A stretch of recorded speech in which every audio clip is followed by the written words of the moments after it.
बिस्मिल्लाहिर्रहमानिर्रहीम। अस्सलाम वालेकुम नाजरीन, आप देख रहे हैं प्रोग्राम पंजाब टॉक और मैं हूं सोबान कुरैशी। नाजरीन, इस वक्त पाकिस्तानी सियासत में काफ़ी हलचल दिखाई दे रही है। हुक्मरान जमात की कश्ती बिलखुसूस शदीद भूचाल की जद में नजर आ रही है। अगर देखा जाए तो पाकिस्तान तहरीक इंसाफ को इतना परेशान अपोजिशन या इत्तेहादी जमातें नहीं कर सके जितना खुद जमात के अंदर से पाकिस्तान तहरीक इंसाफ को नुकसान पहुंच रहा है। अगर पिछले एक दो दिनों की अहम डेवलपमेंट्स की बात करें तो पीपल्स पार्टी का लॉन्ग मार्च जो इस वक्त इस्लामाबाद में मौजूद है, जहां कल रात बिलावल भुट्टो जरदारी साहब ने धुआंधार खिताब भी किया है। दूसरी जानिब तहरीक अदम एतमाद की तहरीक पेश करने के लिए कौमी असम्बली का इजलास बुलवाने के लिए रेक्विजिशन भी जमा करवा दी गई है, जिसके बाद कहा यह जा रहा है कि कानून के तहत 14 दिन के अंदर अंदर स्पीकर साहब को इजलास बुलवाना होता है। इसी तरह तहरीक इंसाफ के नाराज अरकान और उनसे मिलकर बनता हुआ ब्लॉक भी हुकूमत के लिए इस वक्त शदीद मुश्किलात खड़ी करता नजर आ रहा है। पहले मामला सिर्फ जहांगीर तरीन साहब तक महदूद था, मगर अब अब्दुल अलीम खान की एंट्री के बाद ग्रुप काफ़ी मजबूत होता दिखाई दे रहा है। दावा यह किया जा रहा है कि लगभग 40 से 60 अरकान असम्बली वो हैं जो इस वक्त उनके साथ राब्ते में हैं, जिनमें सूबाई वज़रा भी शामिल हैं। और 2 रोज़ कबल तो हमने देखा कि वज़ीर ख़ारजा शाह महमूद कुरैशी साहब कह रहे थे कि कोई मसला नहीं है, पाकिस्तान तहरीक इंसाफ में सिर्फ एक ही ग्रुप है जो इमरान खान साहब का है।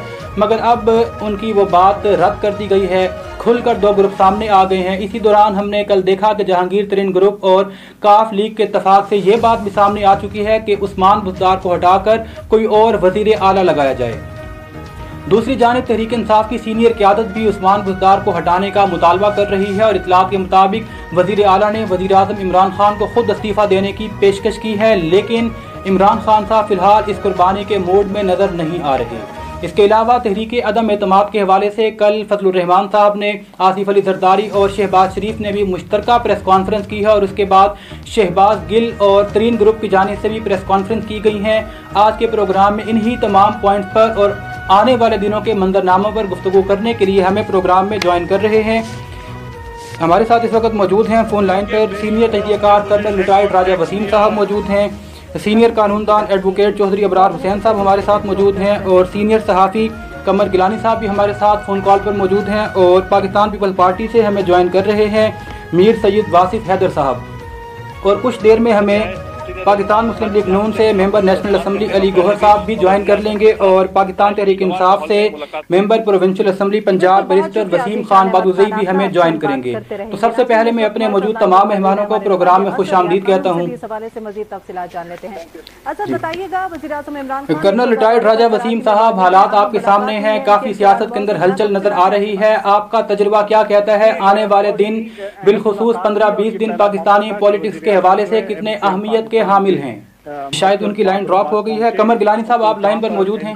जो सीनियर क़यादत थी जिसमें जी, तो सीनियर सहाफ़ी की हैसियत से आप किस तरीके से इस तमाम इन्वायरमेंट को देख रहे हैं? क्या लगता है कि आने वाले जो 15-20 दिन हैं ऊंट किस करवट की तरफ बैठने को आपको लग रहा है कि बैठने जा रहा है? वज़ीर आज़म के साथ जब ये देखें कि अभी जो सूरत-ए-हाल ताज़ा एक हफ्ते के अंदर बनी है और दिन ब दिन ये ऐसी सूरत-ए-हाल बनती जा रही है कि इससे हर घंटा क्या हर 5 मिनट बाद कोई ब्रेकिंग होती है। तो ये अभी जो सूरत-ए-हाल बन रही है ये एक सियासी लड़ाई नहीं है, सियासी जो है बका की जंग बन चुकी है।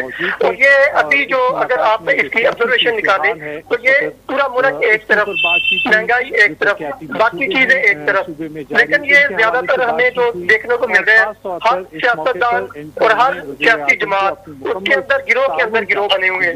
और ये खानतन अभी अगर इसको ये कहें कि ये मफादात की सियासत चल रही है जो कि मुल्क के लिए पहली दफा हमने देखा है कि इस कदर ये मफादात की जो सियासत है इससे इस कदर हर सियासी जमात अपना वजन उतारने के लिए इस कदर कशमकश में गिरफ्तार है कि तमाम सियासी जमातें एक दूसरे को जब्त करने में लगी हुई हैं। अगर हम मौजूदा हुक्मरान सियासी जमात की बात करें तो इससे पहले हम अगर अपोजिशन को लें, अपोजिशन की जमातों के अंदर 3 बड़ी जमातें हैं, मुस्लिम लीग नून है, पाकिस्तान पीपल्स पार्टी है, उसके बाद उसके साथ दीगर जमातें जो है ये एक तरह तकरीबन छोटी बड़ी अगर मिलाएं तो 4 से 5 ये बड़ी जमातें बनती हैं। इनके अंदर भी छोटे छोटे गिरोह बने हुए हैं जो कि चाहते हैं कि हमारी जो है ना वो बात मानी जाए। इसी तरीके से अगर हम हुक्मरान जमात को आज से तकरीबन 1 महीने पहले हम ये कह सकते थे कि मुतहद देख रहे थे, लेकिन 1 महीने के बाद अभी 1 हफ्ते के अंदर अंदर हम देख रहे हैं कि रोजाना एक नया जो है ना ग्रुप वो दूसरा हुकूमत के मुखालफ ही आके खड़ा है, हुकूमत के अंदर होते हुए हुकूमत के मुखालफ ही आके खड़ा है, जो कि मुल्की सियासत के लिए एक इंतहाई खतरनाक चीज भी है। और इससे अगर हम ये देखें, अगर इतनी अपोजिशन जमातें आ जाएंगी, इतनी अपोजिशन जमातें आ जाएंगी, एक हुकूमत बनेगी, जो भी बनेगी, अगर यही हुकूमत रहती है तो ये एक हुकूमत रहेगी। इसके मुखालिफ अगर इतनी अपोजिशन जमातें आएंगी तो ये मुल्क कैसे सर्वाइव करेगा, किस तरह ये मफादात की जंग खत्म होगी, ये अभी तक ये होता नजर नहीं आ रहा। दूसरी तरफ अगर ये हम बात करें कि वजारत आला की एक लड़ाई चल रही है, दूसरी लड़ाई चल रही है वजारत उज़्मा की। जो अपोजिशन जमातें हैं वो वज़ीर आज़म इमरान खान को हटाने के लिए गठजोड़ किए हुए हैं, और वजारत उज़्मा के लिए उनका टारगेट है कि किसी सूरत वज़ीर आज़म इमरान खान जो है वो हुकूमत से ना रहे, क्योंकि उनका हुकूमत में रहना इनकी बाकी जमातों की सियासी जो बका है उसका इख्तिताम है।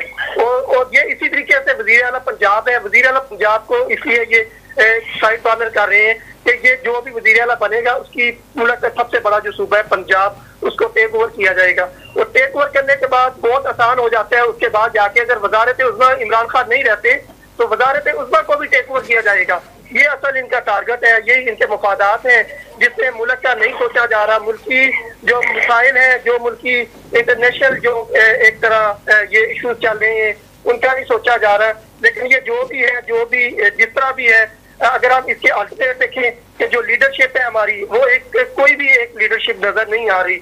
अगर अपोजिशन जमातों से हम देखेंगे कि कोई एक अपोजिशन जमातों से एक लीडर आ जाएगा, एक लीडर आके मुल्क का निजाम चलाएगा, वो हमें होता नजर नहीं आ रहा। ये इसी तरह की खिचड़ी बन रही है, और ये बन के आगे क्या होता है ये तो अभी कोई बंदा इसको कोई भी तजिया निकाल। ठीक है कमर गिलानी साहब, ठीक है कमर गिलानी साहब, आपका पॉइंट आ गया। ठीक है राजा वसीम साहब, आपका तजुर्बा क्या कहता है? आने वाले दिनों के अंदर हालात क्या सूरत हाल इख्तियार कर रहे हैं? क्या वज़ीर आला पंजाब उस्मान बुज़दार साहब को कुर्बान किया जाएगा, या इमरान खान साहब अपनी जिद पर कायम रहेंगे कि वो उनके वसीम अकरम प्लस और इंतज़ामुल हक प्लस हैं और आखिरी दम तक उनको नहीं हटाया जाएगा?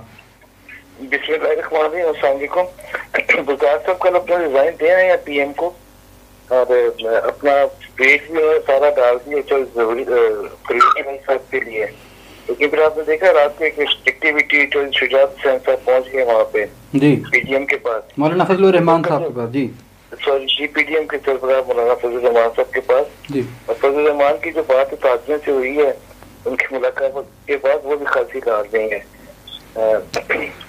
तो गुलजार साहब के जो तैनाती है जब से आए हैं, गुलजार साहब एक कमजोर शख्सियत है, शायद इसीलिए इन्हें लगाया गया था ताकि सेंटर से बैठ के इसे कंट्रोल किया जाए, और 63% पंजाब है इसे खुद चलाया जाए, किसी के हवाले न किया जाए।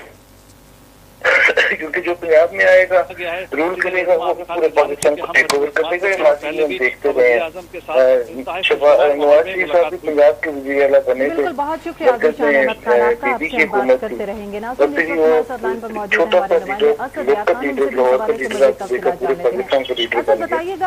पंजाब की बड़ी पावर है। नाजी साहब की जाहिर है आखिरी हद तक कोशिश होगी कि गुलजार साहब को रखा जाए, लेकिन अब उनका रहना करना वो आ नहीं रहा, बहुत मुश्किल है, अभी जाना ही होगा। ठीक हो गया। सैयद वासिफ हैदर साहब, पहले मैं चाहता हूं कि जो कल पीडीएम की जानिब से मुश्तरका तौर पर प्रेस कॉन्फ्रेंस की गई है, हम उसका जो शॉर्ट है क्लिप है वो सुन लें, और उसके बाद फिर मैं आपसे पॉइंट लेता हूं। तो प्रोड्यूसर साहब वो कल वाली प्रेस कॉन्फ्रेंस चलाइएगा। जब ये वज़ीर नहीं थे, सब ने मिलकर सीबैक में कीड़े निकाले, हत्ता के बदकिस्मती से करप्शन की बातें की। वो मुल्क इमरान इस्माइल जब अली हैदर जो काफी वजीर हैं, इसके साथ साथ असद उमर भी वज़ीर आज़म के साथ उस मुलाकात में मौजूद थे, और इस मुलाकात में जो सियासी सूरत हाल है। वेलकम बैक नाजरीन। ब्रेक पर जाने से पहले हम मुल्क की सियासत के अंदर जो भूचाल है और इधर उधर से प्रेस कॉन्फ्रेंस के हवाले से जितनी बातचीत चल रही है, तहरीक अदम एतमाद के हवाले से क्या कुछ हो रहा है, उसी पर अपने एक्सपर्ट से गुफ्तगू कर रहे थे। प्रोग्राम के इस हिस्से में हम आगे चलते हैं, और पहले तो जो कैटेगोरिकली एक प्रेस कॉन्फ्रेंस की गई है तरीन ग्रुप के जानिब से, जहां पर सिर्फ माइनस उस्मान बुज़दार की शर्त रखी गई थी। पहले वो क्लिप सुन लेते हैं और फिर इस हवाले से अपने मेहमानों से उनकी राय जानते हैं। प्रोड्यूसर साहब वो क्लिप चलाइएगा जिसमें तरीन ग्रुप ने कल प्रेस कॉन्फ्रेंस करते हुए माइनस उस्मान बुज़दार की शर्त रखी है। जी कमर गिलानी साहब, क्या समझते हैं कि जो शर्त रखी गई है, क्या इसको हटाकर बात आगे हो सकती है, या जब तक उस्मान बुज़दार साहब को नहीं हटाया जाएगा तरीन ग्रुप जो है इमरान खान साहब से बात नहीं करेगा? और ये भी बताइए कि क्या मरकज की कुर्बानी से बचने के लिए उस्मान बुज़दार साहब की कुर्बानी नहीं देनी चाहिए? जी मैं आपको ये बताता चलूं कि अभी जो है एक चीज का ये डिसाइड अभी तक नहीं हुआ, क्योंकि अभी रिसेंटली जो हुआ है तो वो मुस्लिम लीग काफ से जो अलीम तरीन खान, जहांगीर तरीन खान ग्रुप है वो भी अभी मिले हैं। उन्होंने भी टाइम दिया और आज शाम का टाइम इनसे बनेगा। इनकी आपस में अभी मुलाकात है। ये अभी जो पॉलिटिकल ये सिचुएशन चल रही है ये अभी इससे भी बहुत आगे निकल चुकी है। वजीर आला उस्मान बुज़दार से भी आगे निकल चुकी है, वजीर आज़म इमरान खान से भी बहुत आगे निकल चुकी है। अभी जो करंट सूरत हाल ये बन रही है वो ये सूरत हाल बन रही है। इनकी कोशिश है कि ये पंजाब में भी टेक ओवर करें। वजीर आला उस्मान बुज़दार को तो मत हटाएं, इनका ये टारगेट है। दूसरे नंबर पे वजीर आज़म इमरान खान को, दोनों इनके टारगेट पे हैं। उसके बाद इनकी ये प्लानिंग है कि ये जो अलीम खान ग्रुप है काफ लीग से अगर इनकी अंडरस्टैंडिंग होती है, तभी अगर इनकी अंडरस्टैंडिंग मुस्लिम लीग नून से या दीगर अपोजिशन जमातों से उनसे होती है तो काफी। अभी ये करंट सूरत हाल बड़ी अजीब सी मतलब बन रही है। इसमें अभी थोड़ा सा और टाइम चाहिए, जिसके बाद ये सूरत हाल वाक़या हो जाएगी। तकरीबन 1 या 2 दिन के अंदर ये सारी सूरत हाल वाक़या हो जाएगी। जो आपने बात की है कि दूसरा उस्मान बुज़दार को अगर हटा देंगे, मैं कहता हूँ अगर उस्मान बुज़दार को भी हटा देंगे, उसकी कुर्बानी का तो कोई इशू नहीं है।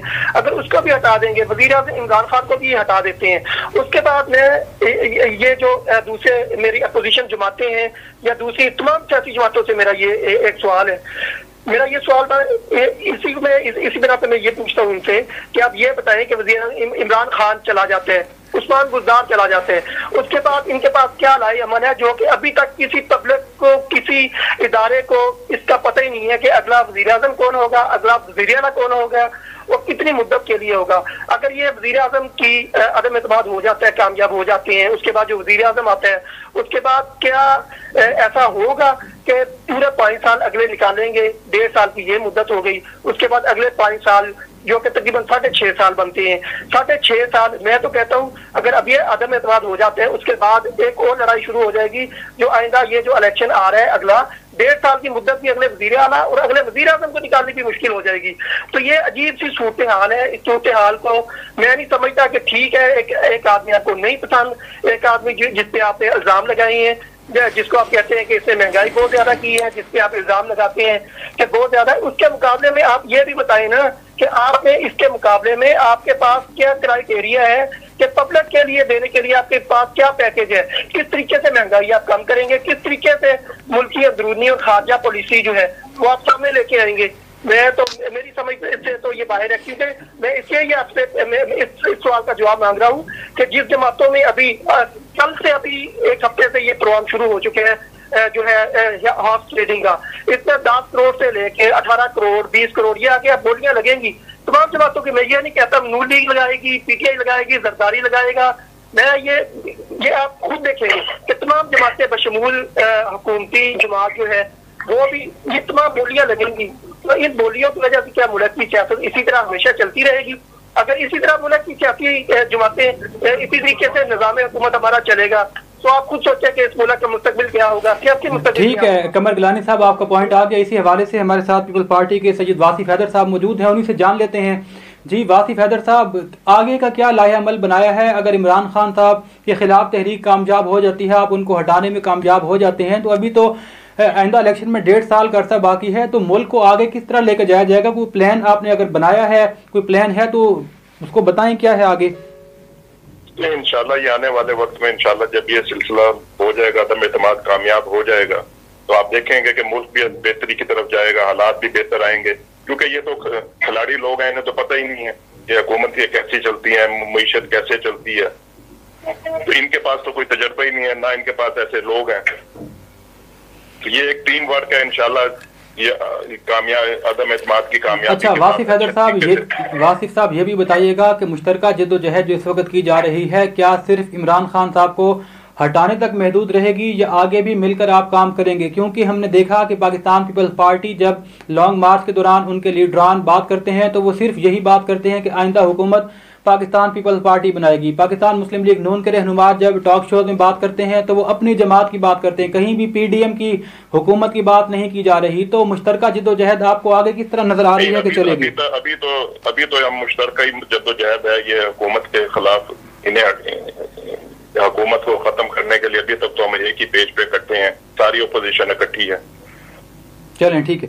राजा वसीम साहब, आप इस मैटर को किस तरीके से देख रहे हैं कि क्योंकि अभी बज़ाहिर लग यही रहा है कि सिर्फ इमरान खान साहब को हटाना ही मकसद है, तो अगर ये हटाने में कामयाब हो जाते हैं तो आगे चलकर आपको एक बहुत बड़ा सियासी बहरान आता नजर नहीं आ रहा, क्योंकि तमाम जमातें अपना अपना एजेंडा रखती हैं, सबका अपना अपना एक वोट बैंक है। तो क्या इनकी मुश्तरका जद्दोजहद का आगे इम्कान है पीडीएम के प्लेटफॉर्म के साथ? देखिए, एक जमाने में आसिफ जरदारी साहब सदर पाकिस्तान होते थे, उन्होंने राजा परवेज अशरफ साहब को वजीर आजम बनाया था, हम हंसते थे ये क्या है। लेकिन आज वक्त में साबित किया कि परवेज अशरफ आज के वजीर आजम से बहुत बेहतर क्वार्टर चीज की मुल्क को बेहतर तरीके से चलाया था उन्होंने। तो मैं समझता हूँ कि अभी ये इनको हटा दिया जाए, वो किसी को भी लगा दिया जाए, शहबाज शरीफ आ जाए, परवेज अशरफ आ जाए, गिलानी आ जाए, कोई भी वो जो इस वक्त सिस्टम चल रहा है ना इससे बेहतर चलाएगी। लेकिन जो है मसाइल का हल या अवाम को रिलीफ देना, ये आने वाली गवर्नमेंट के लिए बहुत मुश्किल है। वो गवर्नमेंट जो इस पार्लियामेंट में आएगी, मैं फुली कन्विंस हूँ। अभी न्याजी साहब का जाना तो ठहर गया, न्याजी साहब तो नहीं रहेंगे, हुकूमत चेंज हो जाएगी, आने वाली हुकूमत बन जाएगी, चल जाएगी, चल तो ये भी रही है, लेकिन पब्लिक को कोई रिलीफ मिलना मुझे नहीं नजर आता कि कोई रिलीफ मिल सकेगा। हमारा जो प्रॉब्लम है वो महंगाई है, बेरोजगारी है, इंटरनेशनल हालात है, जिन्हें अभी आखिरी दिनों में नदी से बहुत तेजी से खराब करते, क्रश करते चले जा रहे हैं। उनके जो बयान है बिल्कुल भी एक वज़ीर आज़म के शान निशान नहीं है। बल्कि अगर आपको ये मैं खबर देता हूँ कि वज़ारत ख़ारजा खत लिख रही है बाहर की दुनिया को कि वज़ीर आज़म ने जो मलसी में तकरीर की है वो उनका ज़ाती ख्याल समझा जाए। ये पाकिस्तान की पॉलिसी नहीं है। जो उन्होंने यूरोपीय यूनियन के बारे में कहा, जो उन्होंने अमेरिका के बारे में कहा, तो कितना बड़ा ये बदकिस्मती की बात है कि वज़ारत ख़ारजा सफाइयाँ दे रही है पाकिस्तान के वज़ीर आज़म के बयान की। तो हमारे ये मसाइल है, इन मसाइल का हल सिर्फ और सिर्फ एक नए इलेक्शन से, फ्रेश मैंडेट वाली हुकूमत से। हमें अगर महंगाई कम करनी है, बेरोजगारी कम करनी है, इन्फ्लेशन कम करना है, मुल्क को आगे लेके जाना है, हमें उसके लिए बहुत काम करना है। 3.5 साल 4 साल में बहुत गड़बड़ हो चुकी पाकिस्तान में। इन सब चीजों को रिवर्स करना है। इस रिवर्स के लिए एक फ्रेश मैंडेट वाली एक ऐसी हुकूमत हो जिसको दुनिया सीरियस ले। अभी जो हुकूमत बनेगी, मतलब मुझे ये कहने में कोई याद नहीं कि भानुमती का कुमार बनेगा, इसमें बहुत सारे लोग होंगे। आप देखेंगे आने वाली हुकूमत में MQM भी घुसी होगी, GDA भी होगी, पाक भी होगी, पीपल्स पार्टी, मौलाना और नून लीग तो यही है। तो ये सारे मिलके अब एक दूसरे को राजी करेंगे या हुकूमत चलाएंगे। तो हल जो मुल्क की मसाइल का वो एक फ्रेश इलेक्शन में है, उसके बाद एक मजबूत मुस्तहकम गवर्नमेंट में है। अच्छा राजा साहब, मैं आपकी राजा साहब माजरत के साथ आपकी बात काट रहा हूँ, ये भी बताते चलें कि आपका तजर्बा इस हवाले से क्या कहता है कि ये जो पीडीएम की तमाम जमातें हैं, जिसमें फजलुर रहमान साहब की जमात है, मुस्लिम लीग नून है, पीपल्स पार्टी है, अगर ये अपने प्लेटफॉर्म से हटकर अलहदा इलेक्शन कैंपेन चलाती हैं तो क्या इनमें से किसी भी जमात का इतना कद आपको नजर आ रहा है कि ये तने तनहा एक हैवी मैंडेट लेकर असम्बलियों में अगली इलेक्शन के अंदर आ सकती हैं? इस वक्त मुझे ना मुस्लिम लीग नून में ये नजर आ रहा है कि वो एक हैवी मैंडेट लेके आ जाएंगे। लेकिन अगर ये जैसे भी ये बात हो रही है, अदम इत्मीनान और उसके बाद शहबाज शरीफ वज़ीर आज़म बनते हैं, नून लीग की गवर्नमेंट बनती है, प्राइम मिनिस्टर बनता है, तो इनके भी हालात खराब हो जाएंगे। इन्हें भी फिर ये सारी तबाही, सारी बर्बादी जो हुई है ये उनके मत्थे लग जाएगी। उनके लिए भी इलेक्शन में बहुत ज्यादा मुश्किलात होंगी। फिर वो होगा जो कहा जा रहा है कि खान पार्लियामेंट आएगी और किसी के बाद कुछ नहीं होगा। तो मोदी जब इस हुकूमत में आती है, शरीक होती है, अभी देखें जो मुआहदे हुए हैं, जो सब्सिडीज कम करनी है, जो टैक्सेस ज्यादा करने है, वो कोई भी गवर्नमेंट आ जाए उसे करने ही करने है। ये गवर्नमेंट से गवर्नमेंट मुआहदे हैं, गवर्नमेंट से आई उससे मुआहदे हैं। ये जो स्टेट बैंक आप दे बैठे हैं, इसको वापस करना ये भी कोई इतना आसान काम नहीं है। तो जो भी गवर्नमेंट आएगी वो इन्हीं मसाइल को फेस करेगी। और फिर मैं और आप बैठ के कहेंगे यार वही चंगा थी, 150 का पेट्रोल देना देना तो 180 का है, वही अच्छा था, 40 रुपए का यूनिट था, इन्होंने 80 रुपए यूनिट कर दिया बिजली का। क्योंकि ये होना ही होना है। तो अभी इनके फैसले हैं सियासतदानों के। अगर नून लीग कुछ चाची को खुशी करना चाहती है अपने इलेक्शन के लिए तो बिस्मिल्लाह आए, गवर्नमेंट बनाए, पीपल्स पार्टी खिला चाहती है ये आगे बनाए। ये हल नहीं है, हमें रिलीफ नहीं मिलेगा। पीटीआई बंदी हो चुकी है, खराब हो चुकी है। आम आदमी को सिर्फ महंगाई पता है, महंगाई की है। मैं आपको बताऊं कि ये महंगाई तो कोई इशू ही नहीं है, महंगाई तो कोई बड़ी बात ही नहीं है जो पीपल्स पार्टी ने कर दी है। जो आम को तो पता ही नहीं कि इन्होंने मदद किया क्या। तो इतना इन्होंने हमारे लिए खड्डे खोद दिए आगे, सोच समझ के खोदे हैं, नालायकी से नायरी से खोदे हैं। ये गद्दार है, मुद्दे वतन है, कुछ भी कहना मुनासिब नहीं है। लेकिन पर बहुत ज्यादा नुकसान है, पहुंचा दिया। महंगाई इसमें छोटा नुकसान है। तो कोई भी आने वाली गवर्नमेंट इस सेटअप में, इस पार्लियामेंट में, इन एमएनएस के होते हुए और यहाँ से गवर्नमेंट बातें हुए कुछ भी नहीं कर सकेगी। और इसका हल नए इलेक्शन से निकलेगा। वो आज हो जाए, वो 3 महीने में हो जाए, वो साल में हो जाए, तो ये कोई बताइए तक उसको दे जाए। हुकूमत के शशके में मिल जाएंगे, वज़ीर आज़म के पास हेलीकॉप्टर होगा, जहाज होगा, पावर होगी, वो इंतजार करेगा। अवाम को कुछ नहीं मिलेगा। ठीक हो गया राजा साहब, प्रोग्राम में वक्त हुआ चाहता है एक मुख्तसर सी ब्रेक का, हमारे साथ रहिएगा।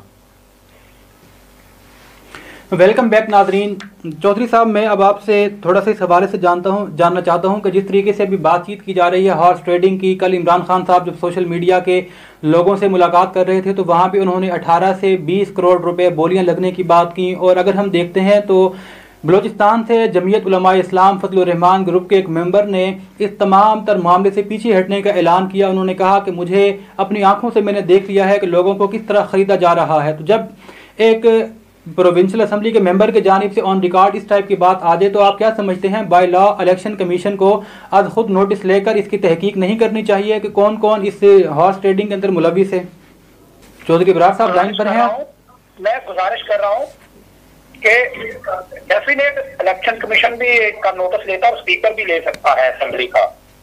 लेकिन हमारे यहाँ मैं गुजारिश करता चलूं कि सिस्टम इतना मजबूत नहीं है कि अनसीन एविडेंस के ऊपर इस तरह के मामलात की कॉग्निजेंस ले और उसमें करार वाकई सजा मिले। उसकी वजह कि 1974 के इलेक्शन लॉज हैं, उसके बाद 2 दफा अमेंड हुए हैं, 17 में अमेंड हुए हैं, लेकिन वहां पे कोई पीनल क्लॉज नहीं है, सिर्फ डिस्क्वालिफिकेशन की हद तक है और वो भी आफ्टर ट्रायल है। और ये रखा भी इसीलिए जाता है कि जो भी गवर्नमेंट आए, जो भी ग्रुप गवर्नमेंट बनाए, पार्टी बनाए, वो मन मर्जियां कर सके।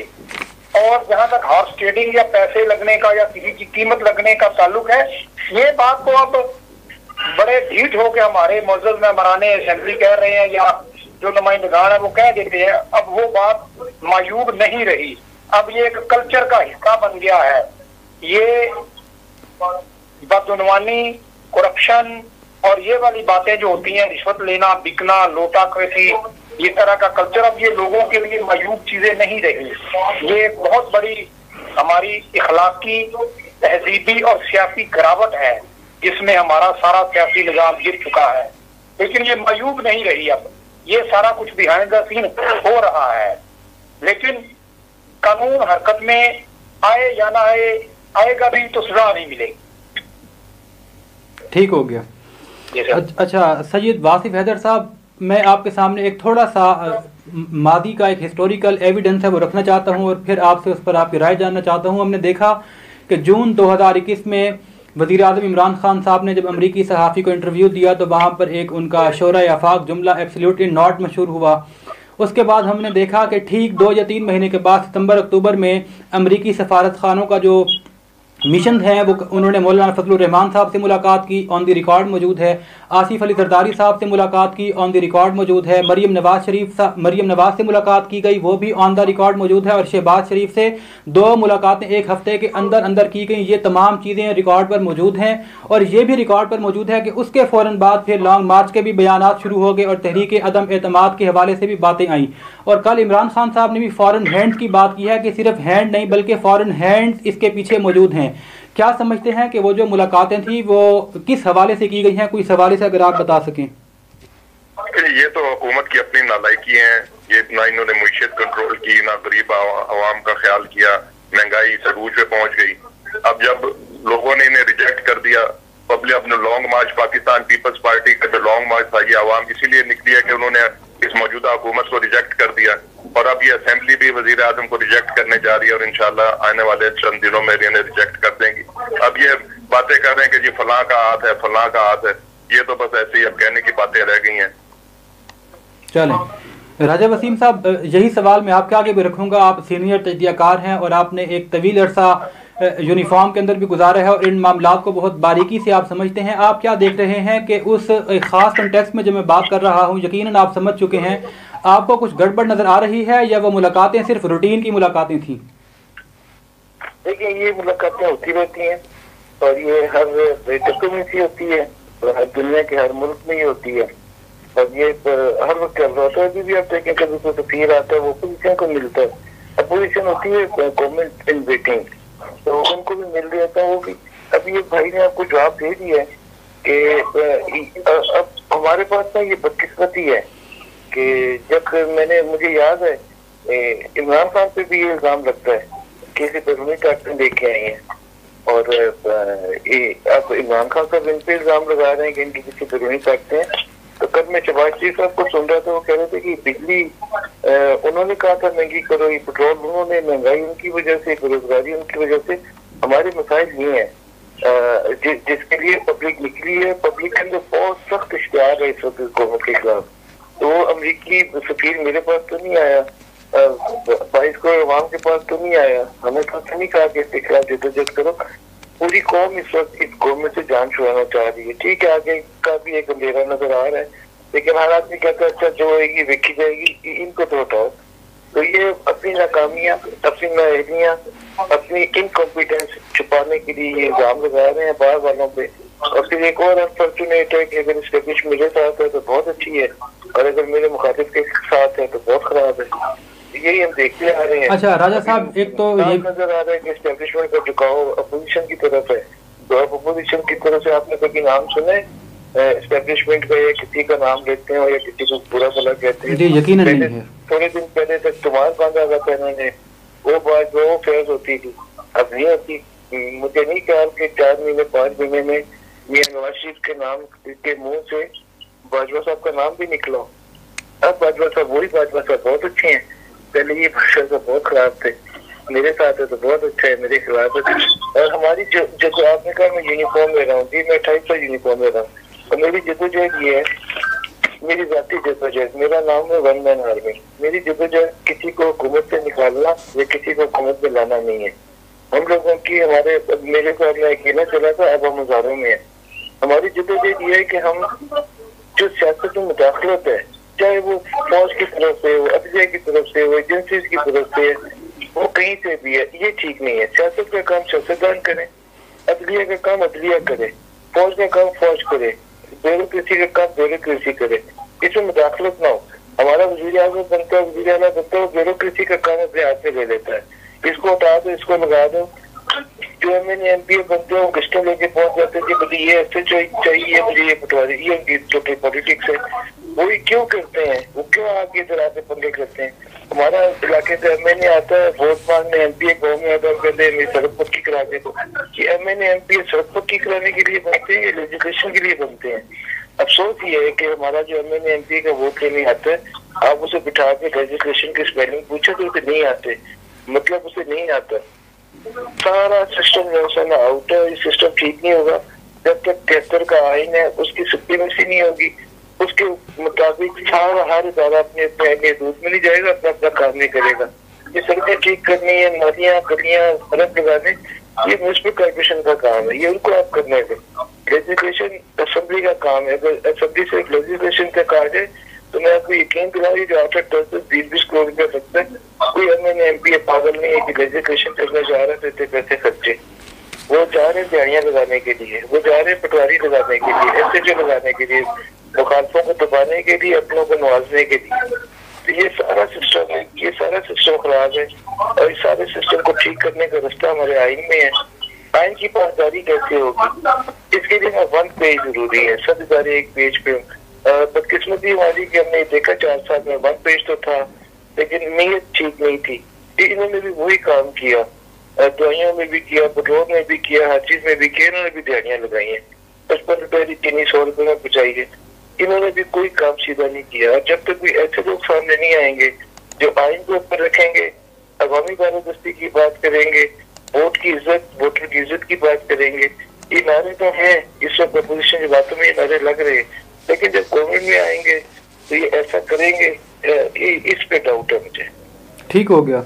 अच्छा कमर गिलानी साहब, प्रोग्राम का वक्त जो है वो बिल्कुल आखिरी लम्हात में है। चलते चलते मैं खबर आपसे जानना चाहता हूँ, इसहाक डार साहब के बारे में ये कहा जा रहा है कि मुमकिन तौर पर वो तहरीक अदम एतमाद पेश होने से कुछ दिन कबल या उसके फ़ौरन बाद पाकिस्तान आएंगे, और नवाज शरीफ साहब का भी वापसी का इम्कान जाहिर किया जा रहा है कि तहरीक अदम एतमाद के फ़ौरन बाद मरीम नवाज साहबा लंदन जाएंगी और नवाज शरीफ साहब को लेकर आएंगी। इस हवाले से कोई अपडेट है आपके पास?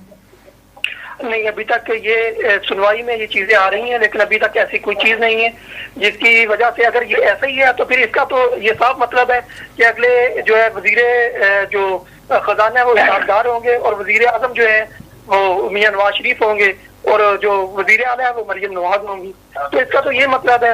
अब मैं एक आखिरी बात में आपको ये मैं कहता चलूं कि जैसे कल रिटायर्ड राजा वसीम साहब ने कहा कि एक मायूसी का इजहार भी किया कि हमें मतलब ये सब कुछ होते हुए अदम एतमाद हो भी जाए कामयाब तो उसके बाद जो बाद में होगा वो भी इसी तरह का सेटअप होता नजर आ रहा है। तो मैं इसी बात पे तो मैं ये कहता हूँ, मैं अपने तमाम भाइयों से मैं ये पूछना चाहता हूँ कि अगर जिन्होंने 30-33 साल गुजारे हैं, हुकूमत की है पीपल्स पार्टी, नून लीग और ये तमाम मतलब ये जमातें, तो ये क्या ऐसी चीज आ गई कि एक जो इमरान खान जो था, जो इतनी पुरानी, उसकी भी जो जमात है वो इन्हीं की तरह पुरानी हो चुकी है, लेकिन उसको पहली दफा मौका मिला, उसका 5 साल इन्होंने पूरे नहीं करने दिए।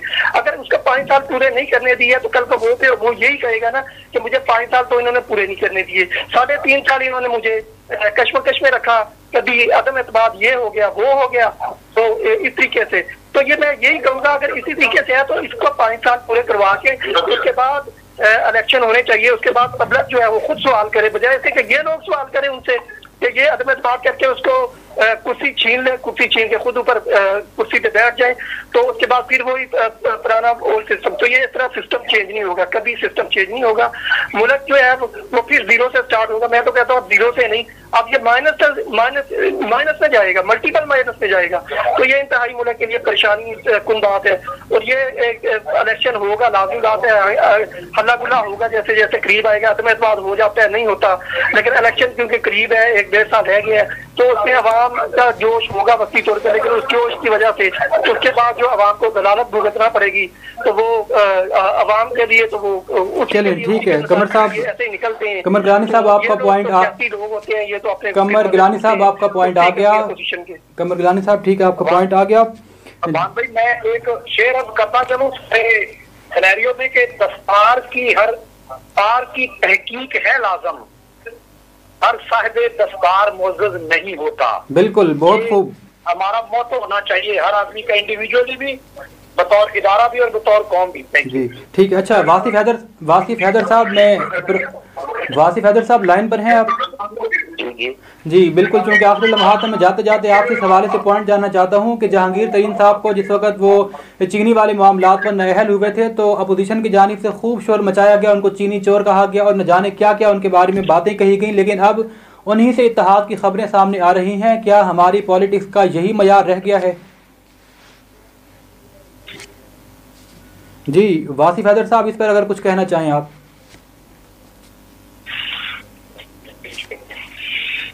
हेलो जी वासिफ साहब लाइन पर हैं आप? जी आवाज नहीं आपकी आ रही। जी मैं सवाल दोबारा रिपीट कर देता हूं कि जहांगीर तरीन साहब जब नाअहल हुए थे तो उनको अपोजिशन की जानिब से खूब लिताड़ा गया, चीनी चोर का उनको लक़ब दिया गया वगैरह वगैरह। अब उन्हीं से इत्तेहाद की खबरें भी सामने आ रही हैं। तो क्या हमारी पॉलिटिक्स का अब यही मयार है कि पहले एक को चोर डाकू करप्ट कह लो और बाद में जब वक्त आए तो उसी के साथ इत्तेहाद कर लिया जाए? देखिए जी, अभी तो ये इन्होंने सारे ऐसे लोग इकट्ठे करके मजमुआ बनाया था पीटीआई का कि हर जमात से जो निकले हुए लोग थे इन्होंने सारे इकट्ठे किए और वो उसका खमियाजा भुगत रहे हैं। ये ऐसे लोग इनके साथ थे, चारों तरफ थे वजीर आजम के, कि जो ना आवाम के भला कर सके, ना पाकिस्तान को आगे ले जा सके, आगे ले जाने के बजाय पीछे ले गए। इसी का नतीजा था कि लोग अब सड़कों पर निकले हुए और चेयरमैन बिलावल भुट्टो जरदारी की क़यादत में आपने ये लॉन्ग मार्च देखा, इतनी तादाद में लोग इस्लामाबाद तक गए हैं क्योंकि हम जमहूरी लोग हैं, जमहूरियत पे यकीन रखते हैं। तो एक पत्ता भी वहां नहीं टूटा और बड़ी खामोशी और बड़े प्यार मोहब्बत के साथ हम एक पैगाम इस्लामाबाद को दे के वापस आ गए हैं और इंशाल्लाह उसका रिजल्ट 2-4 दिन में सामने आ जाएगा। ठीक है सैयद वासिफ हैदर साहब, तमाम मेहमानों को एक मरतबा फिर शुक्रिया अदा करता हूँ। प्रोग्राम का वक्त अपने अख्ताम को पहुँचा।